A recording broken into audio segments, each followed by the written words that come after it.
šeštadienį, kai knygų mugėje vadinasi susitikimų diena. Pačiame įkarštyje šeštadienio mes susitinkam ir jūs ateinat mūsų pasiklausyti tokių labai jautrių ir delikačių klausimų. Leidykla Lapas pristato trečiąjį savo grožinės literatūros autorių ir tai yra debiutas. Tai yra Jauniaus Petraičio debiutinis romanas Tu kažką turi. Ir kodėl aš pradėjau nuo to, kad tai yra labai jautru ir subtilu, nes mano galva pristatyti debiutą yra leidėjui labai svarbus momentas, rašytojui yra be galo svarbus momentas ir skaitytojams yra be galo svarbus momentas. Pasakysiu kodėl. Paprastai leidėjai gauna be galo daug rankraščių, kuriuos, turiu pripažinti, nieks jų neskaito. Nu arba perskaitom sakinį, maksimum 2 sakinius, jeigu tai skaito asistentai, tai galbūt daugiau, kad priimtų sprendimą ar tą kūrinį leisti ar ne. Ir labai retai mano praktikoje kūriniai patenka į leidyklą, į leidybos programą iš žmonių, kurių tu nepažįsti. Nes reikia praeiti tą visą kažkaip suprasti, kodėl ir taip toliau. Ir staiga aš prieš 1,5 metų gavau laišką iš Jauniaus, vadinasi Cold Mail, ar ne? Kai tiesiog Jaunius atsiuntė laišką.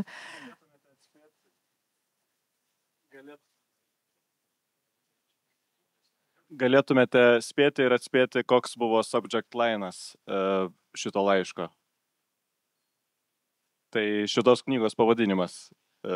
Taip, tiesiog tai buvo tam tikra manifestacija ir lūkestis, kad tai pagerins šansą, kad bent atsivers tą laišką.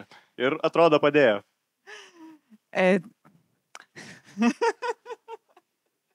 Gerai, mes jau čia improvizuojam ir aš to labai džiaugiuosi.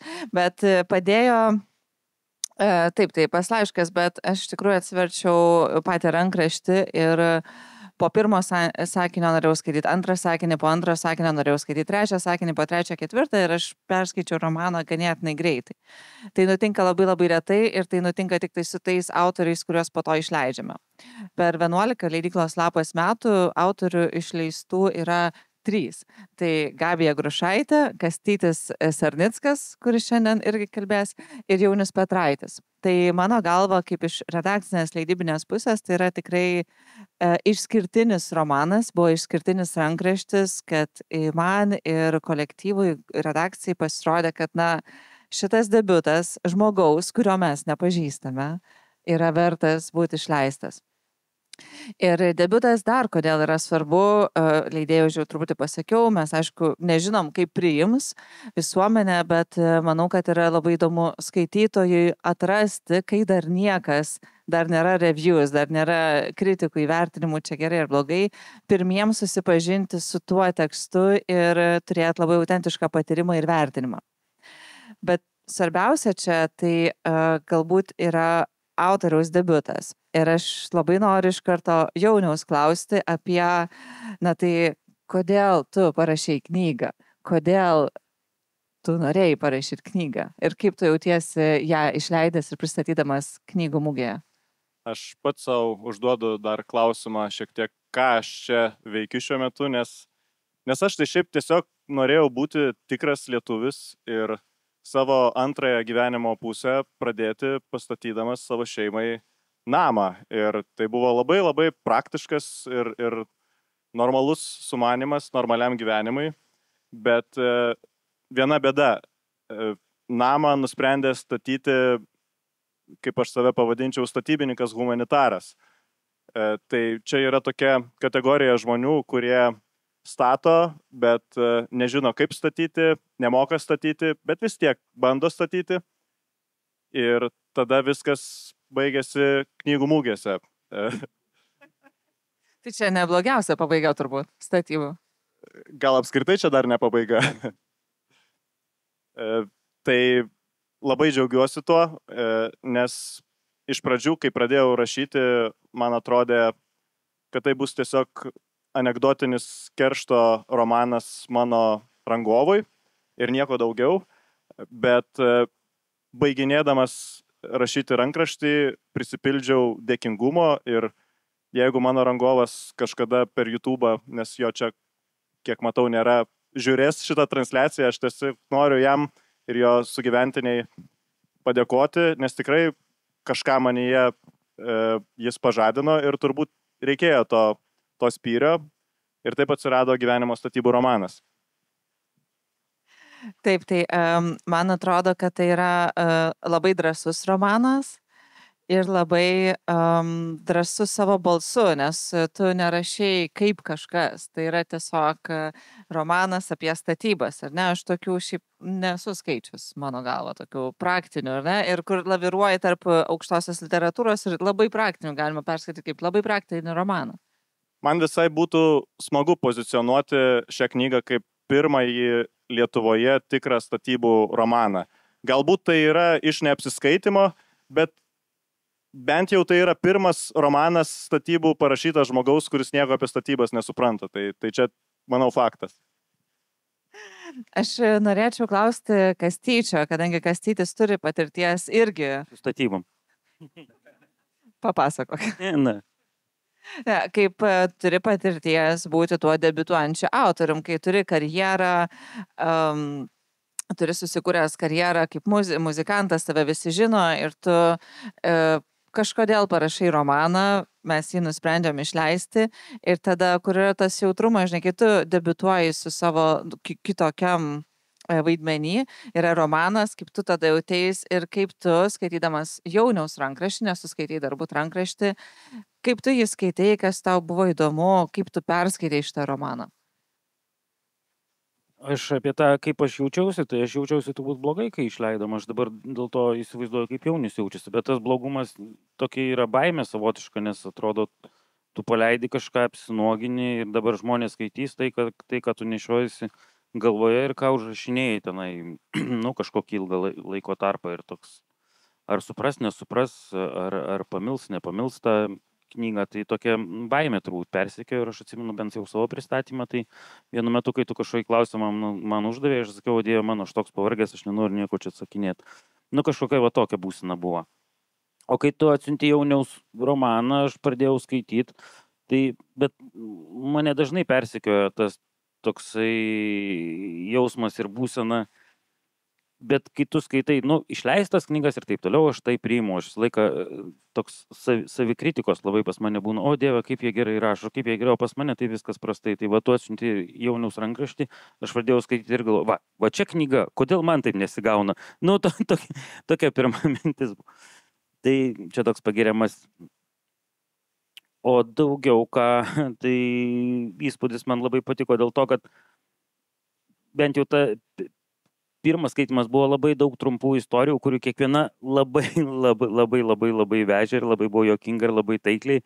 Ir aš net sakau, aš pats nugarėlėje, kai paprašai, ką aš galėčiau apie šitą romaną pasakyti, tai mane apimdavo toksai vietomis net nejaukumo jausmas, galvoju, kad Jaunius įlindęs man į galvą, jis užrašinėja tai, ką aš dažnai galvoju, kas pas mane aplinkoje ir labai lengva surasti tipažus tenai, va šitas, tai čiagi grinai kaip va tas, va iš mano ten, va šitas, tai čiagi, ta prasme, labai lengva susitapatinti buvo su romano herojais ir su viskuo, nors kaip ir aš atrodo visiškai esu iš kitos sferos, iš kitos aplinkos ir tarsi nieko bendro neturėčiau, bet labai susitapatinti lengva. Tuo pačiu labai norėčiau padėkoti Kastyčiui už draugystę, nes jis skaitė dar praktiškai patį pirmąjį irgi rankraštį ir man tikrai padėjo, stipriai padėjo. Ir viename iš pirmųjų susitikimų su Ūla aš būdavau vis atsitraukęs šiek tiek nuo tos grožinės literatūros, nežinau, gal čia šiek tiek kita tema, bet Ūla pasiūlė būdą atsisukti į grožinę literatūrą, nors man tas žodis grožinė, nežinau ar patinka, ir pasisiūlė atsisukti perskaitant romaną Turnė. Tai tikrai juokiausi iki pilvo skausmų ir jaučiu, kad man tas perskaitimas šiek tiek padėjo, ne šiek tiek.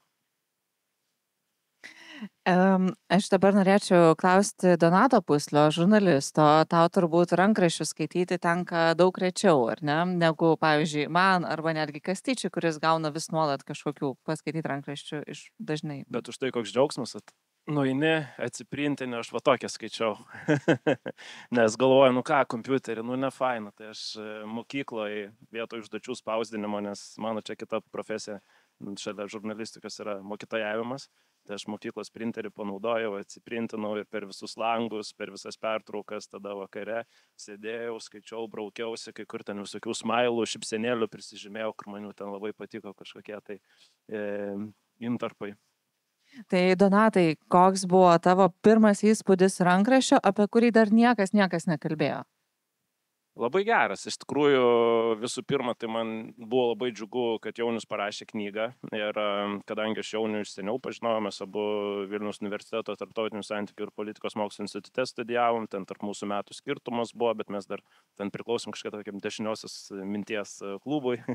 Po to visi išsiskirstėm kas kur, bet iš tikrųjų buvo smagu sekti, ką daro Jaunius su visom savo idėjom. Ir aš čia šiandien ateidamas galvojau, kad reikėtų pagal visą tą nuotaiką, kurioje mes dabar gyvenam, vietoj šios knygos jo versti Hanso Morgenthau knygą apie politiką tarp valstybių ir kovą dėl galius iškart, nes ar ne, čia po vakar to dienos Trumpo ir Zelenskio susitikimo vis tiek mes gyvenam tomis nuotaikomis, bet iš tikrųjų, man atrodo, šiaip man labai patinka žmonės, kurie turi viziją, bet ne tai, kad kažką pasvaigsta ir po to tu žinai, kad daug kalba, bet nepadaro. Tai Jaunius ir tą knygą Morgenthau tiesiog iš idėjos išvertė ir po to išleido ją.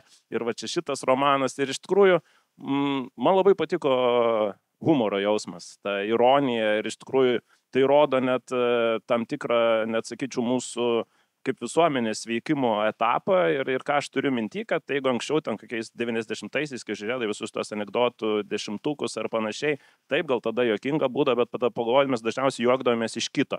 Nu, ten kito, kuris kitoks, ar ne, ten kitatautis, ten pareina čiūkčia namo ten ir oho, kaip juokinga, nes ten balsą kažkokį nustatė. Dabar mes išmokom juoktis iš savęs. Nežiūrėti save taip rimtai, ironizuoti, galų gale humoras ir su visom tom gyvenimo problemom geba padėti susidoroti. Ir man atrodo, būtent ko šita knyga nestokoja, tai yra tokio sveikos saviironijos, humoro gebėjimo ir humoro, kuris turi gausybę empatijos, kur tu matai, kad tas humoras nėra pasityčioti, pasijuokti iš kito, bet pabandyti supras, ir visi mes, tokie, ar ne, kreivai drožti. Manau, paminėjai empatiją ir kažkas, ar sveiką empatiją, tai yra turbūt tai, kas romaną ar bet kokį grožinės literatūros kūrinį daro maloniai skaitomu, ar ne? Nes tai nėra sarkazmas, tai nėra kažkas tyčiamas, tai yra tiesiog labai daug empatijos Jauniaus tekste, ką aš irgi galėjau jausti, skaitydama tą pirmąjį rankraštį. Aš dabar pereinu prie sudėtingesnių klausimų. Ir klausimas bus Jaunių, o sudėtingesnis klausimas yra, apie ką yra romanas. Nes iš tikrųjų tai mes galim sakyti apie gyvenimo statybas ir Jaunius, kadangi pats yra rinkodaristas, tai labai moka pasakyti vieną sakinį, apie ką tai yra. Bet mano manimu, mano kaip leidėjos redaktorės manimu, romanas yra labai egzistencinis.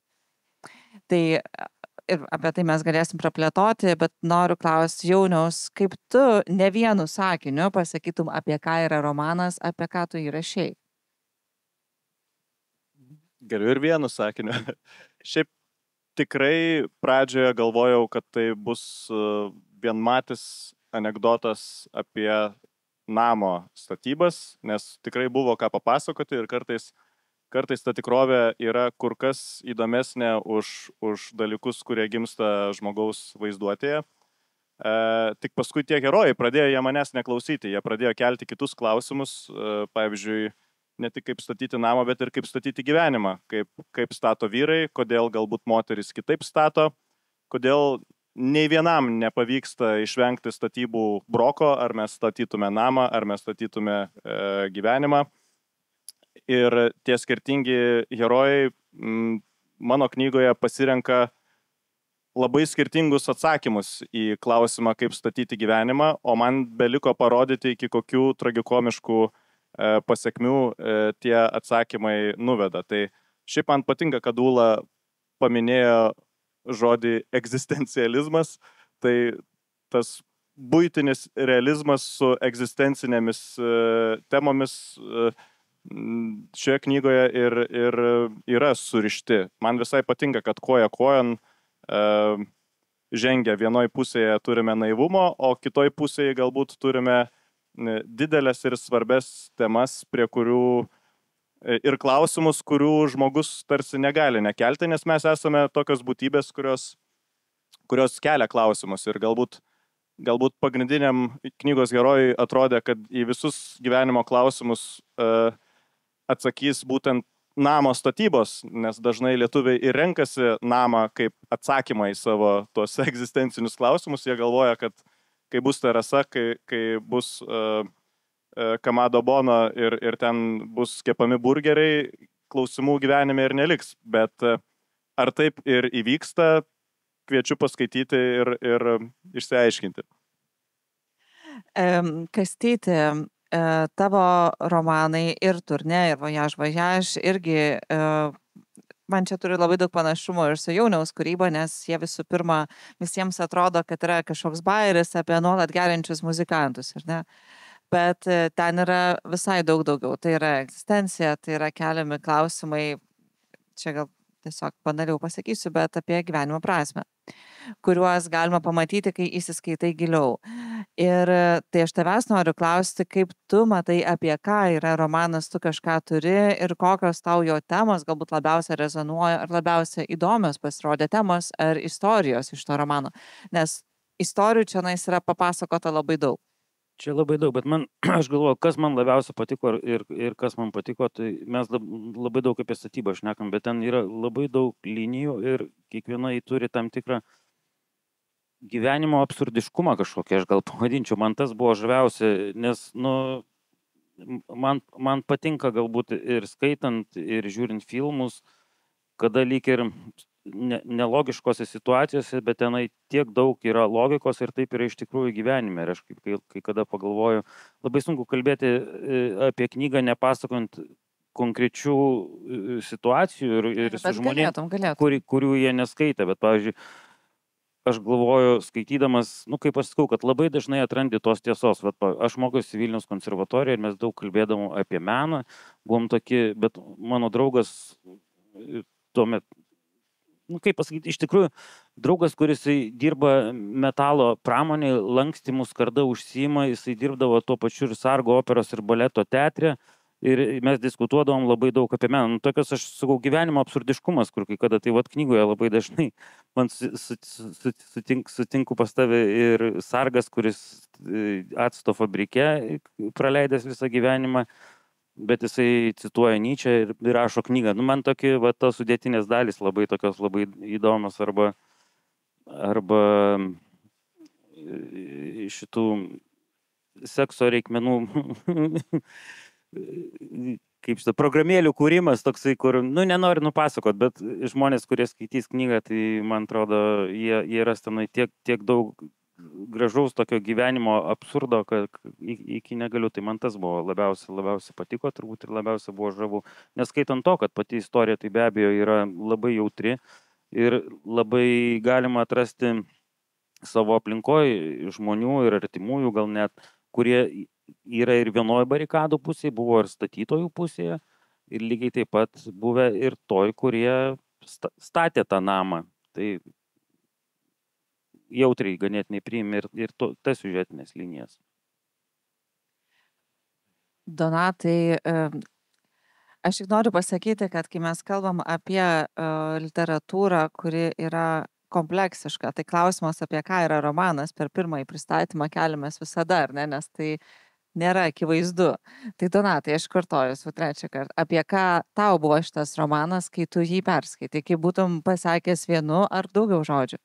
Aš kai pradėjau skaityti ir perskaičiau tą paantraštę gyvenimo statybų romanas, pagalvojau, kad čia visai geras lietuviškas terminas Bildungsromanui. Ir net, tai yra tas vokiškas terminas, o to Bildungsromano juk esmė yra, kad žmogus savo gyvenimo keliu eidamas susiduria su kažkokiais tai išbandymais, egzistencinėmis krizėmis, kur vienaip ar kitaip atsakydamas jisai bręsta kaip asmenybė, keičiasi, išgyvena evoliuciją. Ir tada man tas kažkaip statybų romanas ne tiek su pačiom statybom ten siejasi, su tuo namu ir to mano bendravardžio, kuris ten visokias varkės suka, turėdamas gerą mašiną ir apgaudinėja žmonės, bet su būtent tuo tokiu asmenybės savasties paieškomis. Ir iš tikrųjų, man tai yra, dabar pagalvojau, ką primena, viena vertus, tai yra daug įdomių individualių portretų, tokių netgi, sakyčiau, skečų, galbūt jeigu tapybos metaforą imtume, tai nėra taip, kad ten, ar ne, akvarele, ar dažais ant drobės nutapomas pilnas portretas, bet kaip kažkada, pavyzdžiui, Neringos restorane Grigorijus Kanovičius su Stasiu Krasausku sėdėdavo ir Grigorijus rašydavo ketureilius apie sutiktus žmonės, taip labai trumpai ir aiškiai aprašydamas ten jų asmenybę ir tokia per šaržą, o Krasauskas būtent pieždavo tos šaržus ir taip keliais tokiais potėpiais, bet tie šaržai būtent tais keliais potėpiais atskleisdavo pačią žmogaus esmę. Ir iš tikrųjų labai įdomu sekti tų herojų evoliuciją, tai skaityti tas individualias istorijas ir galiausiai po to vis tiek yra tas siužetas gan gerai susuktas, ta prasme, kad tu lauki, gerai, o tai kaip visos tos istorijos susijęs į vieną ir kaip tai galiausiai išsiriš, tai toks savotiškas ir detektyvas gaunasi, bet man tai, sakau, įdomiausia dalis tai buvo tas asmenybių tapsmas, kaip mes ieškome atsakymų, ar ne? Ir čia toks, net ir Chestertonas man kai kur vietom nuskambėdavo, kur, pavyzdžiui, ortodoksai jisai rašo, ar ne, kad ten žmogus, kuris nustoja tikėti Dievą, gali pradėti tikėti viskuo. Tai čia mes ir matom, ar ne, tų įvairiausių ir pas influencerius einama ieškoti atsakymų ir ten kažkur ten parapsichologus, kažkus ten, ar ne, tas rusas, kur atvažiavęs kursus veda ir panašiai. Ir kartais, ar ne, nebeini į bažnyčią, bet eini į sandėliuką ten kažkur tai nirvanos ieškoti irgi. Ir romanas apie dvasingumo ir gyvenimo prasmės paieškas užsidarius sandėliuke.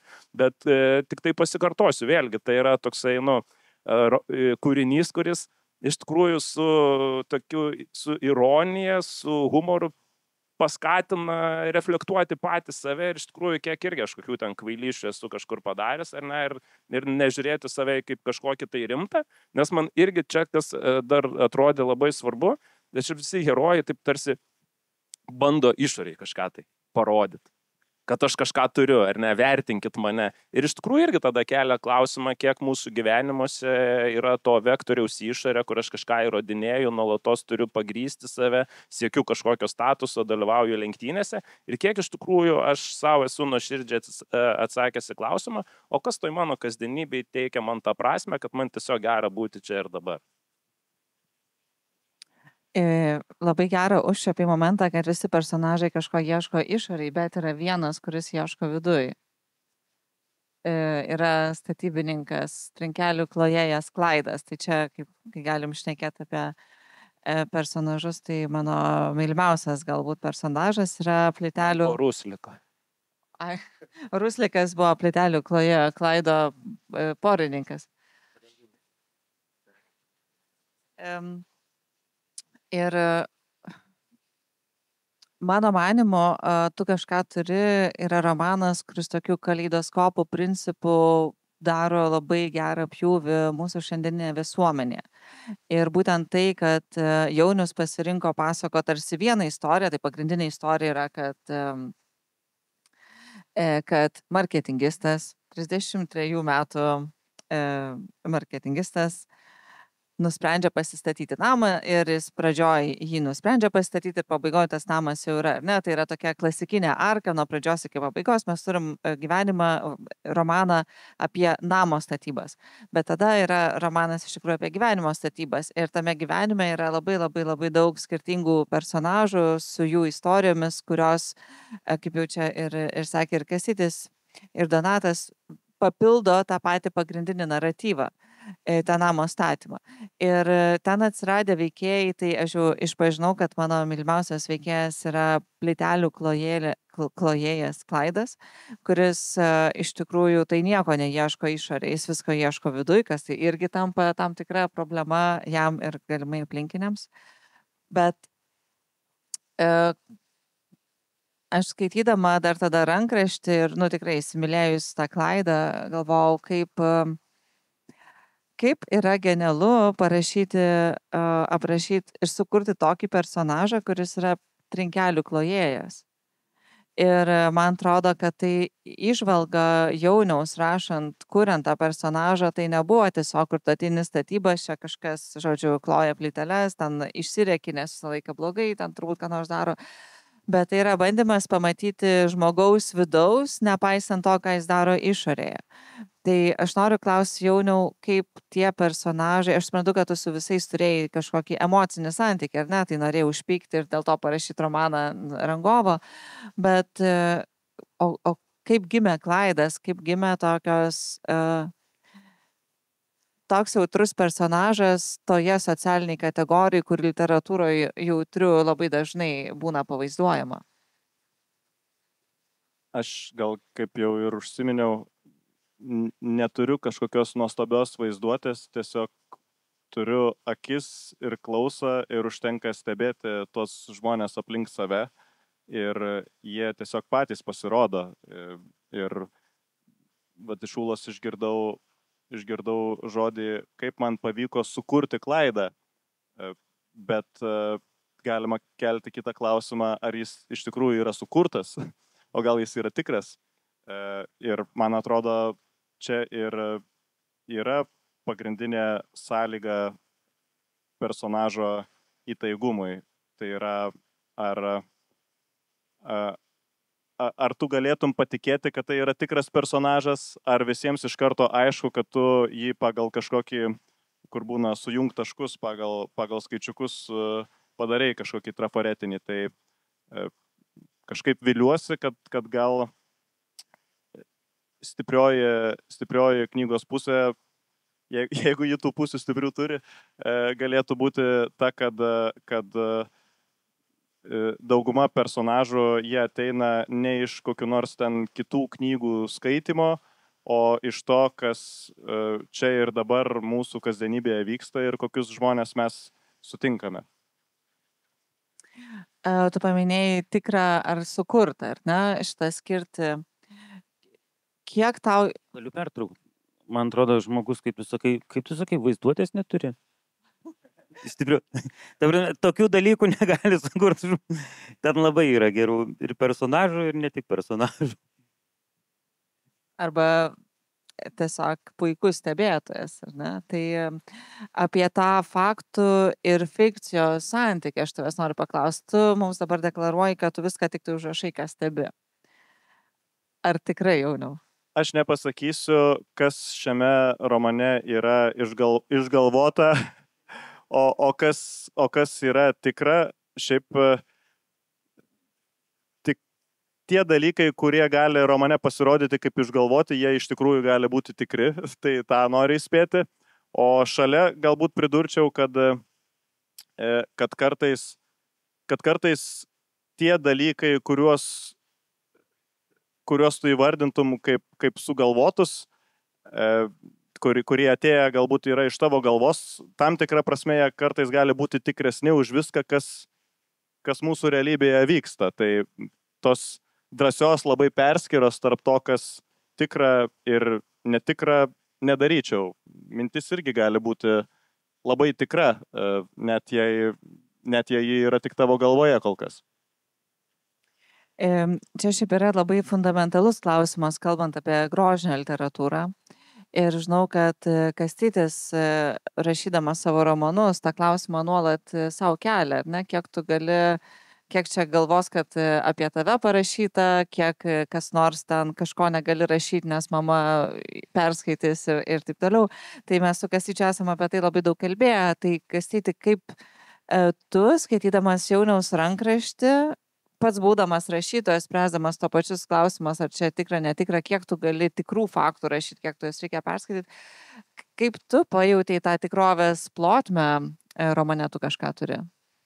Mes ir su Jaunium diskutavom dar prieš metus, netgi ir vakar šiek tiek tą temą diskutavom, man būna keista, vakar atsimenu, aš sakiau, keista, kad kai kurie autoriai rašo tarsi tuos biografinius, autofikcinius romanus ir taip toliau, ir lyg ir ne apie save, bet savo vardą naudoja pirmojo asmeniu tarsi. Tai Jaunis nedaro to, tai nėra knyga apie jį, ir tas dažnai ir išlaisvina kurti laisviau. Ir lygiai taip pat aš irgi niekada nerašyčiau knygos personažas apie Kastytį. Niekada, nes norisi atsiriboti nuo to, nes visgi romanas yra romanas ir tu jį kuri, tu nerašai savo ten kažkokios biografijos.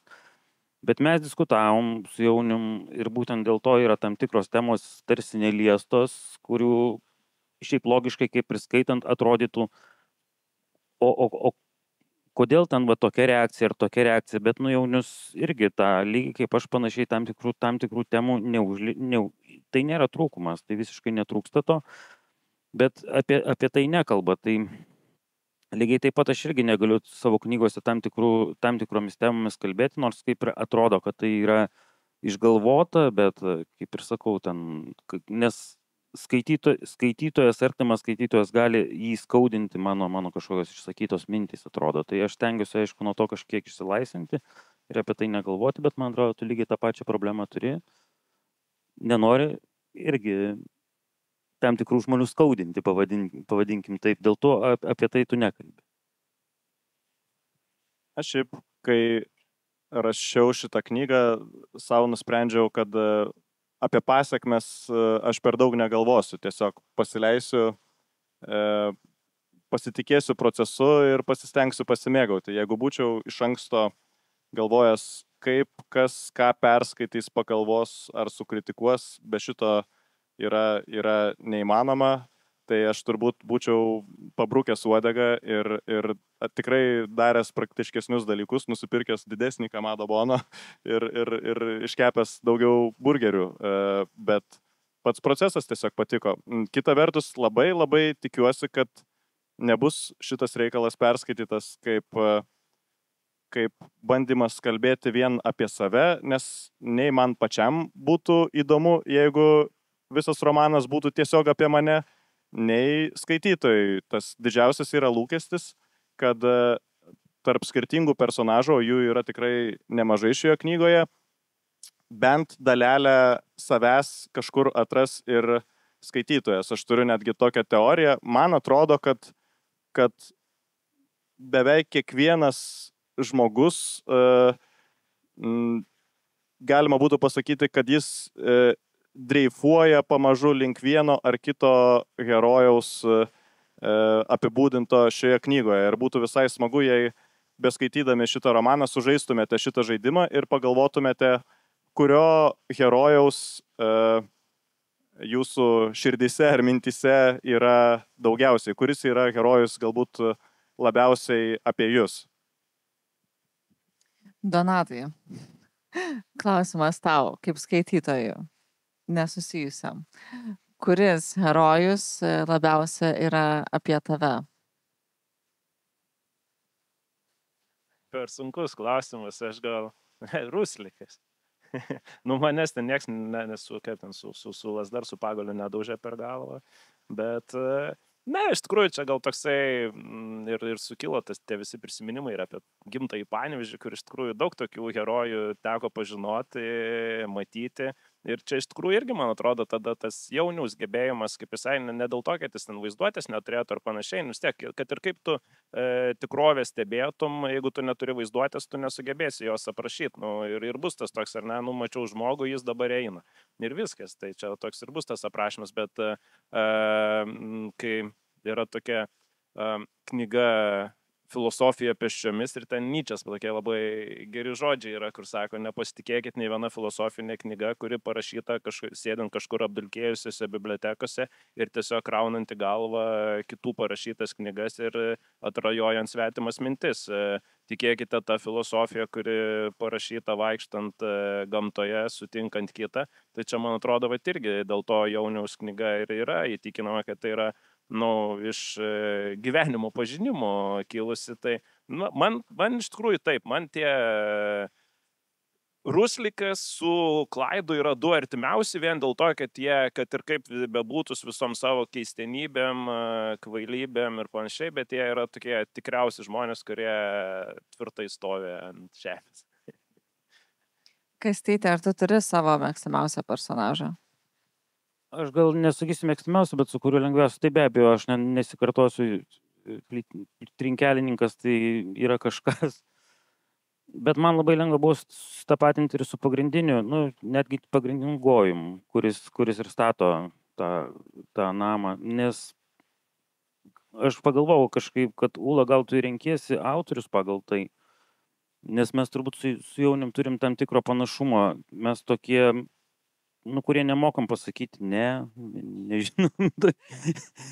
Kurie labai pasitikė viskuo. Aš lygiai, jeigu aš būčiau gyvenime statęs namą, aš nestačiau namą, bet aš esu daręs ir remontus ir visą kitą, aš lygiai toks pats, žinok, aš esu lygiai tas pats Gojus ir aš visą laiką tikiu viskuo žmonėm, ir man tas toks, ir netgi gal tas keršto jausmas, kai tu sakai, parašai knygą, aš kai rašiau savo turnė, aš eidavau per barus ir kai mane blogai aptarnaudavo, aš sakydavau, aš apie tave parašysiu knygoje. Tai va, tai pas mus yra labai daug panašumo, dėl to aš su lyriniu herojum labai susitapatinu ir jis turbūt yra mano mėgiamiausias. Aš tai gal tik tai pridurčiau, kad taip paguodžiant šiek tiek Gojų, kad gyvenime nestatyti žmogui neįmanoma, vis tiek kažką reikia statyti. Tai tegul tą Gojų apgauna 3 kartus, 4 kartus, 10 kartų, visi kažkaip kažkada vis tiek finale susimauna, bet statyti reikia ir galbūt net ir iš to namo reikia atidaryti duris, išeiti į lauką ir kažką daryti. Tai šita prasme nėra toks beviltiškas tas personažas Gojus. Ar mes beviltiški, pažiūrėk, kokie mūsų pasiekimai tai yra. Bet aš turim, kad nedramatizuojam tų dalykų. Žmogus ateina, aš lygiai taip pat remontą darydavau, aš atsimenu pilnai, bet pas mane kitas vardas buvo ne Donatas, toksai. Ir aš žinau, kad jis mane apgaudinėja. Bet gerai, negi aš dabar gilinsiuos. Imk tu tuos avansą, vis tiek padarysi kažkada, aš tikėjau, bet man padarė vis. Mano irgi buvo tokia povyza, tai yra apgauk, bet ne per daug. Tai pakankamai geras būdas tęsti statybas. Kalbant apie tai, kas yra romano ir grožinės literatūros vertė, tai čia literatūrologai gali daug rašyti teorijų ir visą kitą. Man asmeniškai atrodo, kad ta įtampa tarp fikcijos ir tikrovės. Ir ką mes šiandien dabar visi kalbam, atrodo taip labai buitiškai, ar ne? Čia Kastytis išpažįsta, kad jis yra toks pat kaip ir Gojum, save releitina su Gojum, Donatas releitina save su Rusliku. Aš dar pagalvojau apie tą acto, būtent gamyklos, kuris mąstymo kultūrą savo, ar ne, ten kelia ir kur bando įrodyti iš irgi kažkokio nepilnavertiškumo jausmą, kad ten jo ta teta nepripažino, ar ne, ten leido prie knygų priartėti ir sakė, tu va čia eik ten į gamyklą ir dirbk, nes mąstymo kultūra čia man. Tai va aš irgi gal kažkada irgi pagalvoju apie savo tokius kažkokius kompleksus turėtus, kad aš irgi pradedu rašyti, kalbėti kažką ir kažkam kažką įrodinėju, ar ne, kad štai žiūrėkit, ar ne, va, mano lietuvių mokytoja, tu manęs nevertinai, dabar manęs spausdina ten ir dar ką nors. Ir po to kažkada ateina momentas, po velnių, aš niekam nieko neturiu įrodinėti, aš darau tai, kas man patinka, kur aš jaučiu prasme ir aš, ta prasme, ir neturiu ten su kažkuo nei lygintis, nei dar ko nors, nes čia yra ne kito problema, tai yra mano kažkokie kompleksai, nepilnavertiškumai, kuriuos aš turiu iš savęs išvaryti. Ačiū iš išpažinti. Tai jo, ir ką mes šiandien kalbam, labai tokį asmenišką santykį su romanu, o gal tiksliau iššaukimą labai asmeninių patirčių skaitant romaną. Tai aš grįžtu prie to, kas yra literatūros vertė mano manimu, tai ta įtampa tarp fikcijos ir tikrovės, tarp to, kas yra tikrai kaip čia ir dabar, ir tarp to, kas yra sukurta ar perkurta. Man susipažinus su Jaunium ir skaitant šitą romaną, šitą įtampą pasirodė aukščiausio laipsnio. Pasakysiu kodėl. Pirmas, tai aš skaičiau romaną ir jis man absoliučiai buvo fikcija. Aš mačiau, kaip jis sukonstruotas, teigiamą prasme sukonstruotas ir kad tai yra labai daug kūrybiškumo ir išradingumo, kaip dėlioti tą puzlę, eiti nuo vieno prie kito, po to juos suvesti, čia tikrai yra master. Bet tuo pačiu metu, kas mane labai trikdydavo ir kaip tik įneždavo dar vieną dimensiją, kad Jaunius vis karts nuo karto, net neprašydamas, atsiųsdavo dokumentacijos šito romano. Ir atsiųsdavo, pavyzdžiui, ten tų veikėjų ten nuotraukas arba iškarpas iš laikraščio, sakydavo, va, čia tikrai jis. Ir Šito neviešinsim, čia GDPR tarp mūsų. Ne, tai aš nesakau vardu, ar ne, bet, rodymas tos tikrovės. Ir man atrodo, kad didžiulė vertė šito romano yra labai gera atspirtis nuo tyrimo, išvirta tiek, kad tai tampa fikciniu grožinės literatūros kūriniu. Ir jeigu kam nors kiltų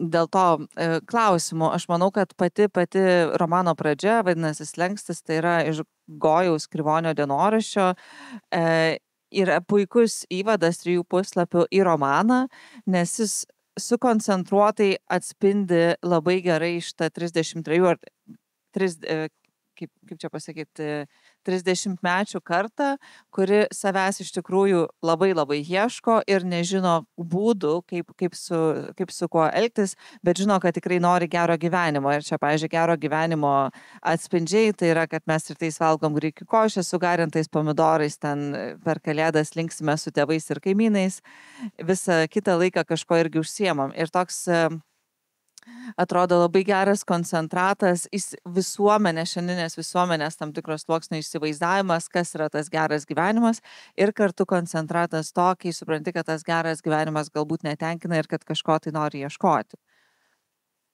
Man atrodo, čia daug ką galima suvesti į romano pavadinimą. Ta frazė tu kažką turi. Aš vystau tokią teoriją, kad galbūt visiems vos gimusiems pats Dievas kažkaip šitą frazę įkužda.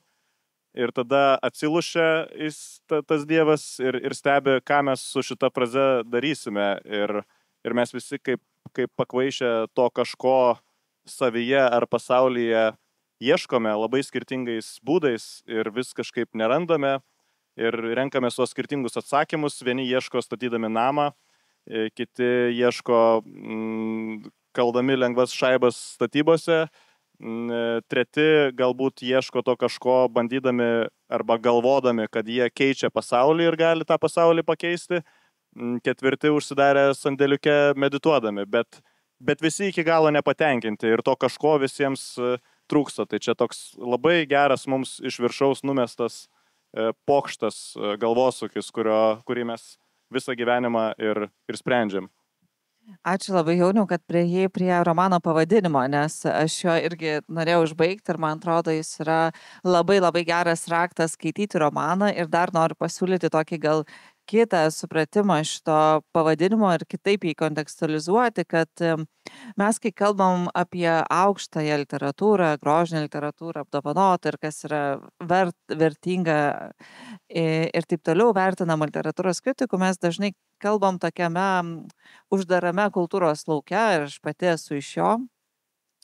Ir ypač tame kultūros lauke labai yra ryškus mąstymas, kad mes kažką turim daugiau, ar ne, mes kažką labiau suprantam apie kultūrą, apie literatūrą, apie gyvenimą.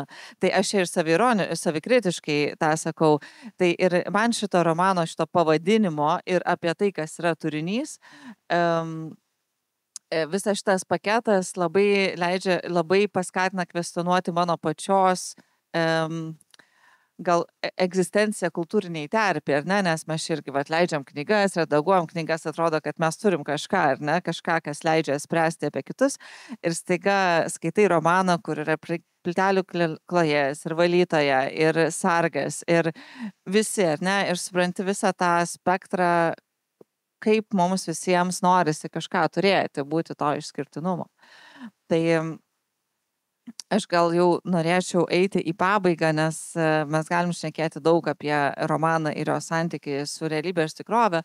Noriu klausti iš jūsų visų susirinkusių, ar turėtumėt klausimų Jauniui?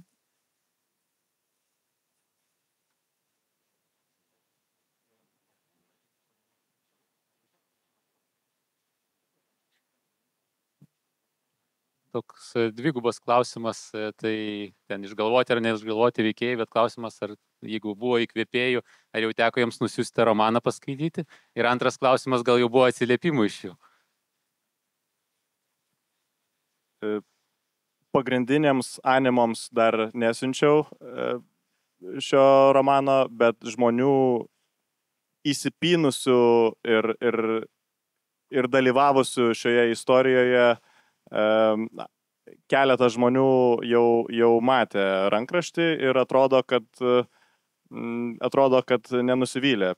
O šiaip, kadangi klausimą uždavė žmogus, kurį pažįstu, kaip turbūt geriausia Lietuvoje automobilių, Lexus markės automobilių autoserviso vadovą, galiu pasakyti, jeigu dar neteko skaityti romano, kad apie Lexusus irgi romane rašoma.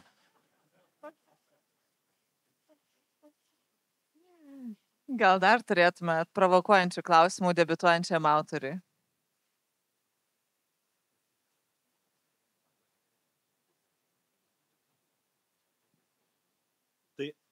Jauniau, vis tik tai ta mėlyna būdelė viršelio kampe, ką simbolizuoja? Jis simbolizuoja, kad vieni pasistato vienokį namą, kiti pasistato kitokį namelį.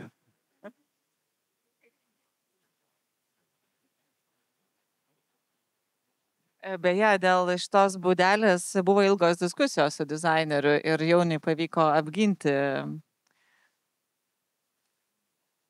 Pavyko, aš kažkaip galvojau, ta būdelė šiek tiek padės ar tai knygų mugėje, ar knygynuose užkabinti žmonių akis, bet kadangi man jau teko šiek tiek pabuvoti prie stendo ir pačiam pabandyti pardavinėti romaną, tai suspėjau šitą išsiaiškinti, kad kai žmogui, ypač kadangi kur kas dažniau pro stendus kažkaip praeina moteris, o ne vyrai, kai tik tai pasakai, kad romanas yra apie statybas, nu taip suraukiamas yra antakis, bet vos tik pasakai, kad žinokit, statė humanitaras, tada pradeda juoktis ir perka. Tai tikiuosi, kad ta humanitarika padės padaryti gerus pardavimus.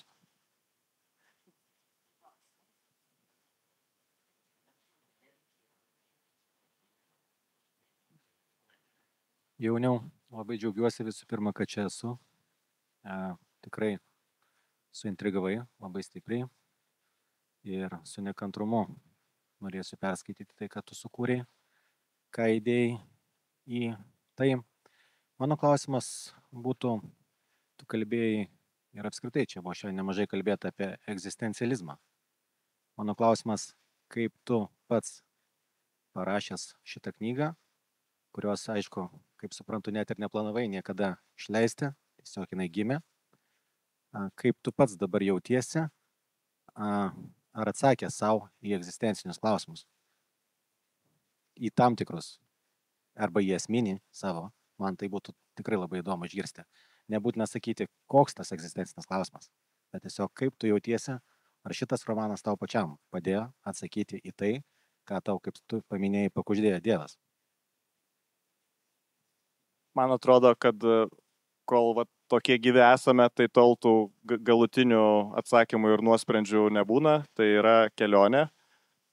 Ir kas tikrai man patiko, tai galbūt du dalykai. Pirmas, tai kai tu kažką darai ir mėgaujasi procesu, tau tiesiog tie klausimai pasimiršta ir pasilieka šone, tu tiesiog mėgaujasi. Ir aš turėjau galimybę tai daryti. O antras dalykas, kad pasirodžius rezultatui sulaukiau labai daug palaikymo net ir iš tų žmonių, su kuriais jau daug metų neturėjau jokio absoliučiai kontakto. Ir tada tu supranti, kad yra galbūt ir kažkas dar svarbesnio už knygas, tai yra žmonės. Ir apie juos, jeigu nebūtų žmonių, tai kam tada ir tos knygos? Gerai, paskutinis ir jau turėsim baigti.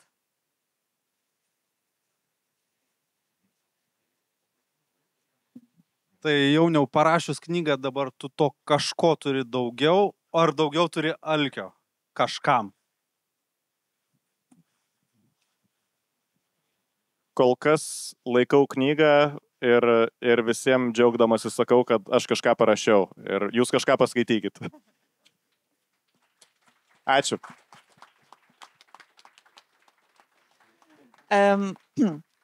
Dabar labai svarbus pranešimas. Palaikyti debiutuojantį autorių geriausia galima perkant po 3 knygas, nes savo ir 2 draugam. Tai labai kviečiu į leidyklos Lapas stendą, kur Jaunius pasirašinės knygą ir jūs galėsite įsigyti dovanų visiems savo draugams. Ačiū.